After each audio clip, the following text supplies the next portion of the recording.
नमस्कार मित्रांनो, मी आपल्या समोर एक गावाची छोटीशी माहिती सांगत आहे.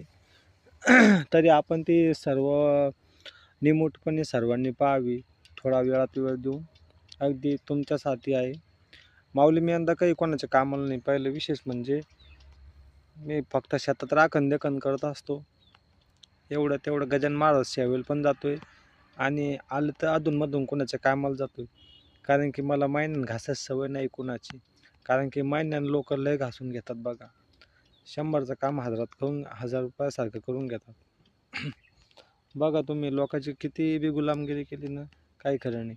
स्वतःचा काहीतरी बिझनेस आणि व्यवसाय पाहिजे म्हणून मी वडिलाला हट्ट धरला होता की बाबा मला 3 पायलं गहू पेरायचा आहे म्हणून. पहा आम्ही गहू कसा पेरला माऊली. अगदी छोटासा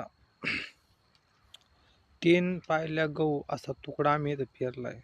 तो तुकडा तुम्हाला दाखवतो मी. बघा तुम्ही आता व्हिडिओच्या माध्यमातून. हा इथं गहू आहे माऊली. हा गहू म्हणजे 3च पायल्या आम्ही पेरलाय. तिकडच्या कोपऱ्यामध्ये ना त्या हिवराखाली तिथे बोर आहे. चला मी बोर पाशी जातोय. हा आमचा बोर आहे, तुम्हाला दिसनच बघा त्या ढवळ्याच्या मध्ये. तिथून आम्ही पेरला असा गहू. तर असा पट्टा आहे आमचा, असा खाली कोलारा फाट्याजवळ अभिज राजपूतच्या पंपाजवळ. तर हा गहू आम्ही पेरलाय नाही तर अगदी पाल्यावर चांगला मोठा आलाय, भरपूर पोटरीमध्ये आलाय.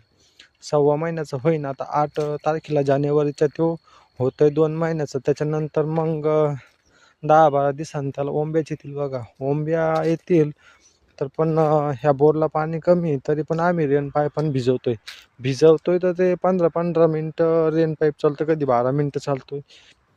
पाहिलं म्हटलं पेरून की जसं बुवा की कमी पाण्यात गहू येतो. कोणी लोक म्हणते येणार आहेत, काही म्हणते येणार नाही, कोणी म्हणते येतंय, कोणी म्हणते येत नाही. पण तरी पण म्हटलं बाबा आपल्याला काही टायमावर गहू भेटत नाही, पण आपण पेरून पाहू. म्हणून आम्ही पेरलाय आणि थोडं थोडं पाणी करून 15-15 मिनटं आम्ही असं भिजवतोय. तर अर्ध्या पाऊण घंट्यात पुन्हा बोर भरतोय. तो बोर आहे 400 फूट माऊली. तर 400 फूट असल्यामुळं काय होतंय, पाणी भरायला जरा उशीर लागतो. 1 घंट्यामध्ये भरतोय. पाण्याची खूपच टंचाई आमच्या भागात कोलारा फाट्यावर. आणि कोलारा फाट्यावर कसं आहे, पाण्याची टंचाई असल्यामुळं माळाचे वावर आहेत पहिलेच. म्हणून आम्ही इथं गहू पेरला. तर पण कसं मग लोकांची मजुरी केल्यापेक्षा आपण थोडं म्हणलं 3 पायल्याला पाणी देऊन पाहू म्हणलं. कोणाच्या मजुरीत महिन्यानं दिवस घातल्यापेक्षा आपण इथं पाईप लावून भिजून पाहू म्हणलं. तर मग असं इथं 3 पायल्या गहू चांगला आहे तसा क्वालिटी.